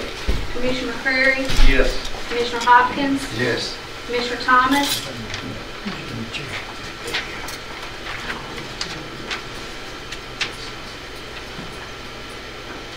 Say yes, please. Commissioner Hickok. Yes. Thank you, Larry. Thank you. I'll see you tomorrow. Okay, sounds good. We'll finalize it. All right. Good luck. All right, item N, Jason Weaver, Mayor of Scriven, Recreation in Scriven. No, not tonight. I presented you with a couple of different invoices. Since the whole Odom situation come to light, here we are, and we're Scriven. So we actually have 5 teams, not 4, that practice at our facility. And recently, one of our sets of lights literally fell off the pole with the wind. It's been there over 60 years. We know that's as far back as we can track it anyway. And so I got a hold of Tommy Reddish to come out there. We called all over the state of Georgia, between he and Spec and some connections I have with Recreation. We got a hold of Chad Hutchison, which is one of those invoices, but the city of Statesboro was changing out all their lights at Mill Creek Complex to the same ones that we put at JC Stadium recently. Those LED deals that do all kinds of stuff. And they only done this because they had to spend their ARPA money somewhere, and that's what they did. The lights they had up were like brand new. They're the exact lights we got at Bill Marsh Park and Ben Park and the Babes Field. They're quad lights, nice lights. And so Speck and I rode up there and looked at them and said, man, let's just see what price we can get. Well, the guy told us he'd sell us all the lights we needed to redo in Scriven for $8,000. Tommy said, you better buy them. So we bought them. Jimmo Boykin kindly, as always, donated his semi and drove to Statesboro, picked them up for us, brought them back. We unloaded them, and I asked Tommy, Tommy, what we need to do to get them put on the pole? He said, man, we better call Van Lamb and let him look at these poles, because there's woodpecker holes, softball size in the top. I said, okay. So they come out, said, poles need to be changed. Naturally, we figured that would happen. So this is a pole. This isn't even they list these poles. Some of y'all might know a lot more about poles than I know. I just learned here recently. They list these poles in numbers, and this is a a 2 that they price us. The poles we got up are 1s, and that's done by size. Now, however, he said that we could literally go with a 2. It would not be a problem. All that's holding is the lights up. It isn't like whatever specification poles need to meet. But he said that would be perfectly fine. So we got a hold of a guy that would install those poles and take the old poles out. And that price, I just got it today, but that price is $5,000. I feel like that price is a pretty good deal because you got 6 poles, 65 foot long. He's going to take the old ones out. There's lights up there on them, so he's going to get that down, take the old poles out, reset new poles. Then our responsibility is set the lights on the new pole, which Jimbo has kindly going to donate the crane for Tommy Reddish and them to do the work. And then the last invoice you see there, it was a fence thing, and the only reason I put this in here is because this pertains to the county too. And I hate that all those guys are gone because it would have been a great time for them to hear. We put in a huge double gate in center field. Our ballpark is also one of the sites for air evac to land. And a few years prior to, I don't know, Mike could probably tell you when, but they poured a big old concrete slab right kind of in the way of where the gate was. And we can't, it's hard for the ambulance. He better be right on, or he's going to hit on both sides. I mean, I tore the firework guy's fenders off the trailer going through it. So, so we put a big gate in the center field to where emergency medical can come in. That'll be the only use for that. I mean, that I can see is emergency coming in to be able to get to that helicopter that's out there on the middle of that ball field. And at times, if it's coordinated right with air evac, these lights that we're changing are on too. I know I've been over there several times when they were loading somebody and the lights were on. I mean, it helps them see because they work. Sometimes they work on that patient prior to that helicopter taking off right there on site. But so I put this in there because I kind of know where your number was with Odom. But these numbers all add up to a lot more. Yes. Now, we'd love to have it all. Don't get me wrong. Matter of fact, all it takes is y'all 5 to say yes, and we don't have to talk about it no more. But we're willing. I mean, we're going to. If we could get you guys to come in the ballpark with these lights and poles, that would be a great help to us. I mean, this is a park that Wayne County helped maintain for I don't know how many years. I was a rec director over there. Now, fast forward, everybody knows the wreck situations. We maintain it. We maintain our field. We're not here asking for you to fix our field because I work on our field personally, and I keep them up to par. And I got a gentleman that helps me from Blackshear. We take care of everything we got. Like I say, these lights are we know over 60 years old up there now, and we can still turn 4 poles of them on, but we can't turn that outfield one on because it fell down and it's on the ground. But we would sure love to have some recuperation or some help from the county on recuperating those funds that we put out for this. Because I mean, eventually, it's for our people. Every now and then is something that, like, I listened to the whole thing with Odom, and one great thing when I first got elected, with recreation left us rather quickly. Well, in Scriven is a little different than Odom. We only have 217 kids in the school. It's hard, just so you understand kind of what's going on with recreation. It's hard to field baseball teams when you have 217 kids in the school. You have 15 or so in a class.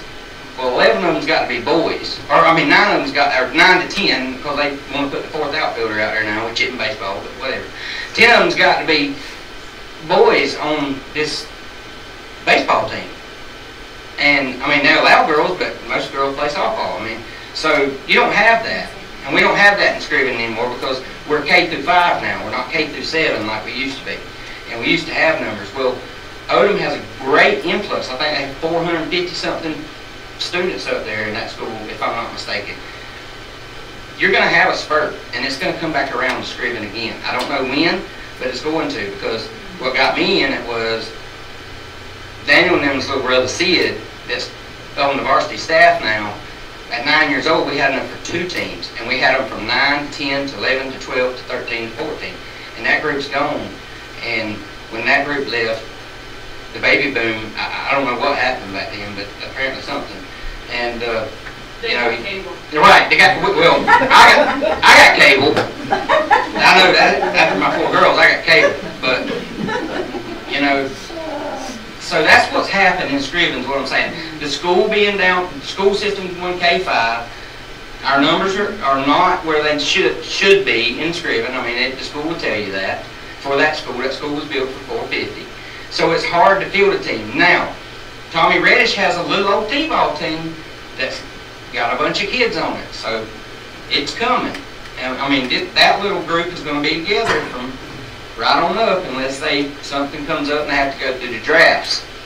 But Spec let me get a game. What I was getting at is in these small cities, that was the vitality of our neighborhoods. The concession stand running, the old people, the Harold Delks, the Tommy Carters, the Johnny Van Aspinwalls, sitting at the ball field, just watching. It didn't matter who it was, just watching ball, enjoying it. Well, we did that a few years ago. I asked Spec, I said, will you send me a 13, 14-year-old game over here? So I rallied the community. The place was packed. We opened the concession stand one night. It was wonderful. That's all you got to do. I mean, you just got to, think outside the box sometimes. So it will be used if you guys... Have any questions? The only thing about the poles, so this is getting rid of the old poles also? This price right here, Mr. Kim, is just for those poles. I'm going to pay the $5,000. The city is going to pay the $5,000 to have the old poles taken away and these new ones set. So y'all got a little skinny now? Yes, absolutely. I got this $2,800 for the fence per se, and I got $5,000 I'm going to be paying. 5 Ash, I believe is the gentleman's name. And also the amount that they've spent maintaining the field, yes. So we don't have to go back and do the other part. I know your community does too. Yes. I agree with you. We're not going to vote on this tonight because we don't have to, but I appreciate you bringing this before us, and we'll definitely look at it, try to get it on the agenda for the next meeting, and we can consider and approve what we decide we want to do. I appreciate your work and trying to help kids get them off the TV and computers and stuff like that. Same thing with those.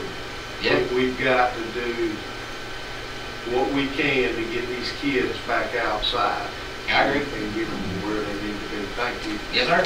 One thing, Mayor. Yes, sir. A couple months ago, we got the conversation that you were saying, I don't care about recreation, give me money to the fire department. You know the conversation? That's right. Has that changed now? No, it's not changed. I mean, we're going at this 2024 Independence Day celebration ready, and we want the county to come on board at what they feel that is necessary for them. The city of Jessup has come on board. Tomorrow night I'll be presenting to the city of Odom, and I believe that it's going to happen. I mean, from just this community is really getting excited about it already, and that's the 2024 one. I mean, Jessup was literally called me this week and asked me who to write a check to. I said, no, it's for next year. Just hold on. So, I didn't think we were talking about Independence Day. I thought you were talking about your new fire department. Oh, fire department. Well, that was when the money was taken away, I shouldn't say it, however it came about, the administrator at the time took the money away. We combated that we run a fire department, and so, because he actually cut our fire budget as well drastically, and we were able to get it back up to where it was. But yeah, I mean, as this ISO stuff happens, I think you're going to figure out that we've become a very good asset to this community by staffing a fire department in Scriven. And I really don't want to present like numbers on help for that yet, because we're about to go through it in May, ISO in Scriven. And I'll know more about what's going on than I need to say. And I'll be honest with you, when that happens, I probably need to get my chief to present, because I don't know nothing about fighting fire. And that's an 8-hour truck, correct? That y'all Yes, we run from 8 o'clock to 4 o'clock, staff, and two firefighters that are also, one is close to graduating EMT.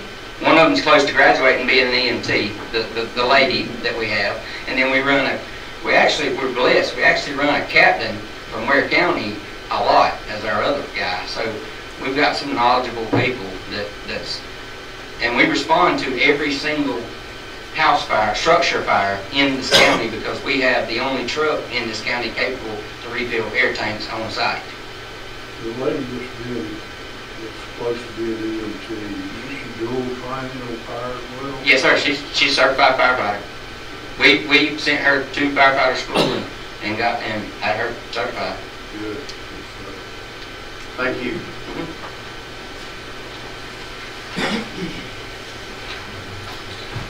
Brings new business. Now, moving on to appointments. Seven Rivers RCD. Mickey Whittings had resigned from that, and I think last time I don't think we had enough time. I had a couple of people myself that were interested, and then before the meeting they are not interested. Does anybody have anybody that they would like to appoint to this Seven Rivers?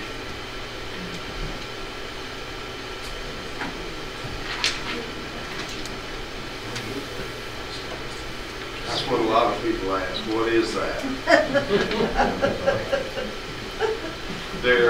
So I guess we'll have to wait until the next meeting. Maybe we can get out. Maybe y'all can get the information out of somebody.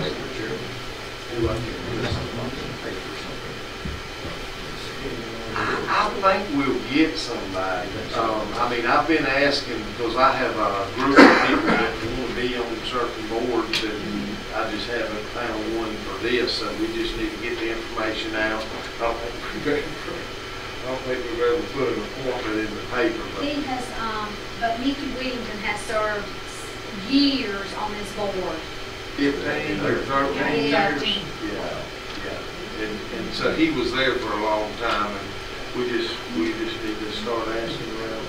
I mean, you've got the bylaws that are in your book that was attached and the letter from Seven Rivers. So if somebody's interested, please get with one of the commissioners. We have the information, and we'd be more than happy to share it with you. And this was tabled, so we don't have to table it again. It will just remain tabled.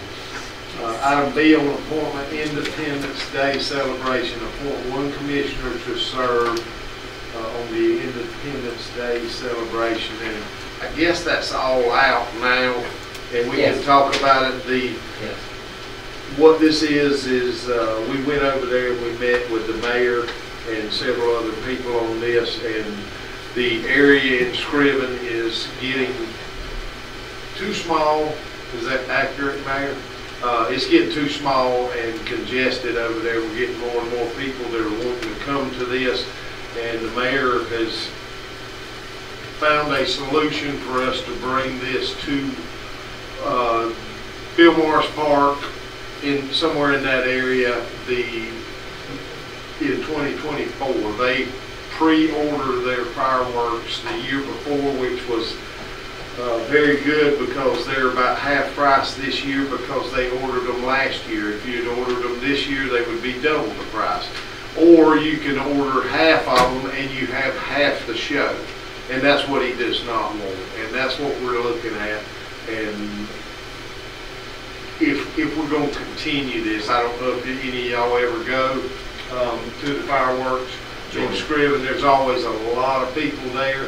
I think by us moving them to Bill Morris Park, you'll have better location.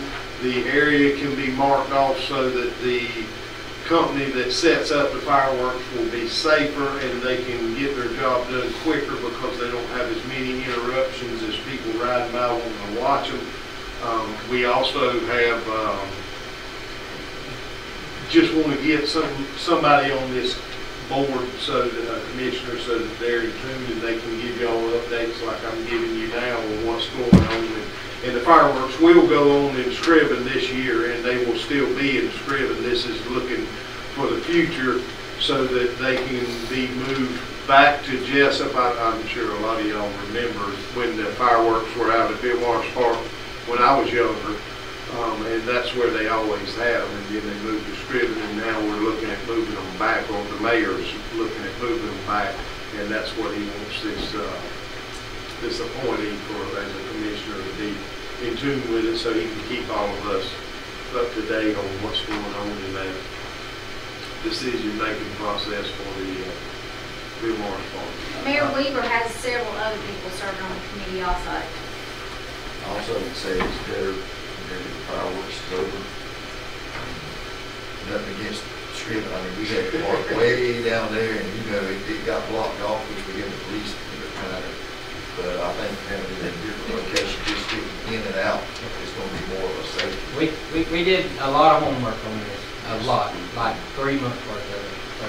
So I would like to make a motion to appoint Kevin McCrary to Scriven. You are the Scriven district. Yep.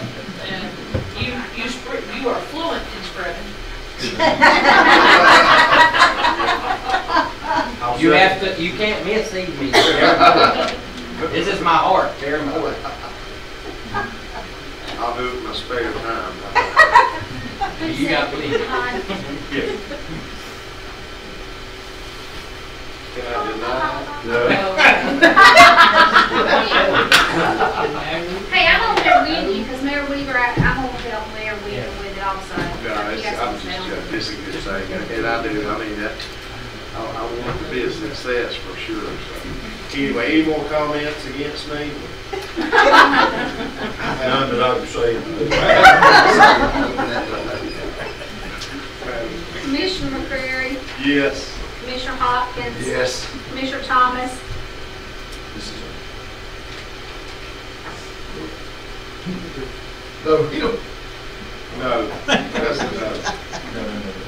It's about, I'm still being described, the commission appointment. Appoint the Independence Day. Independence Day. We're going to move it to Jessup. Kevin's going to be the commissioner. It's going to be over. No. Working together with The committee. It's going to do it, my bad. You're fine. Yeah, I am. All over the place. Does that make sense? Well, I probably got any more confused than ever now. Y'all need this. It's a board. We need to appoint one member of this commission to the Independence Day Committee in Scriven. I nominated Kevin. Are you fine with him being on the fireworks?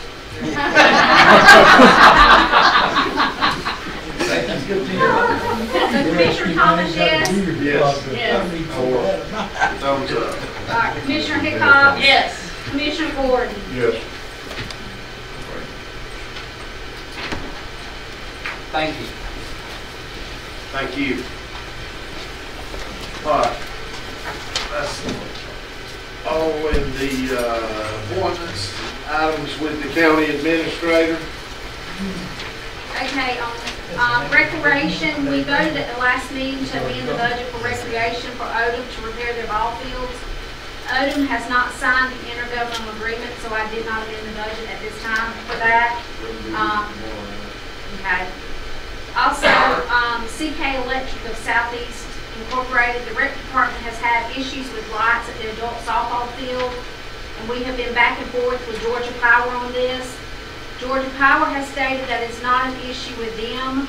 The transformer blew, and Spec had to rearrange all his games due to the power outage. Spec had CK Electric of Southeast Incorporated, who installed the lights in the beginning, to come and talk with Georgia Power. And they both of them stated, or CK Electric and Georgia Power stated, that we needed to redo the underground wires for lighting and run new line from drop box to transformer. This was not a budgeted item, but we did budget $40,000 in site improvements line item that we can move into the equipment repairs and maintenance, and the cost is $13,225. And we will be expensing it out of equipment repairs and maintenance line item. Is that the only one we have like that? That's got to be replaced? That's the only one, yes, at this time that the transformer blew. So you want us to vote on that, or? Yeah, if y'all wanna vote on that for that item. Well, do we need, I mean, you can transfer from one line item I to the can other. within a department, so yeah, really, I don't need y'all's vote, but, Okay. yeah. But we appreciate your Yeah. transparency. Thank you. Very much. Hospices of South Georgia would like to change the date for their special event permit for the Omaha River Jam, from October the 21st to November the 18th. And that's just gonna be a date change, is all that's gonna be. Also, October to November 1. 18th. Okay. Another thing, Wayne County Board of Education did approve to terminate the lease for the Piney Grove Community Center. And then, before y'all got the March budget report compared to the March 2023 and March 2022. The revenues for 2023 were $1,845,582.94. 2022 was $2,270,888.84. Overall revenues are down from 2022 by 18.73%. The individual line item taxes are down by 42.27%. License and permits are down by 6.20%. Intergovernmental revenues are up by 200.14%. Charges for service are up by 14.39%. Fines and forfeitures are up by 5.03%. Investment income, zero money was collected in 22 or 23. Miscellaneous revenues are up by 81.7%. Expenses for 2023 were $2,552,503.70. Expenses for 2022 were $2,214,785.89. And the overall expenses are up by 15.25%. And that is all I have for y'all. Thank you. Happy birthday. Thank you. All right, next is items with the county commissioners. Commissioner Thomas. We got executive session, I'm not gonna hold these folks up any longer, no. Mr. Gordon. I just want to thank the county, Mr. Elton, Buddy, and Cruz for clearing the lot at Tank Road and Chapman Plantation for the volunteer fire department. Thank you very much. Pass that over, but he did that. It looks good. It looks good. Now I'm excited to get started.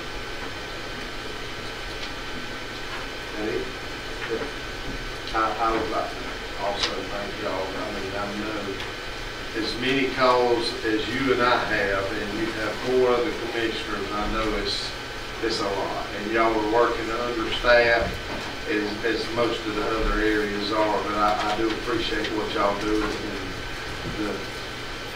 the amount of time you spend trying to designate people to projects, and some of them are on a time frame. I do appreciate it. I thank all of y'all for coming. I've been to commissioner meeting when there were about 2 or 3 people in here. I appreciate your willingness to come, whether it's to learn more about government or just to come in here and harass us or watch me blunder through a meeting. But I do appreciate y'all coming and showing your support. It means a lot to me just for you to be here, just so that I know I'm not alone in wanting to do what's best for Wayne County.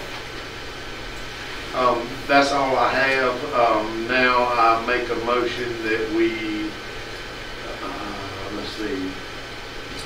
we exit into executive session for land acquisition and personnel. Second. Commissioner Hopkins, Yes. Commissioner Thomas,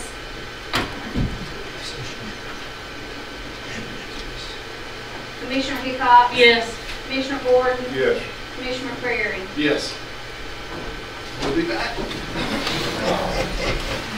I need money.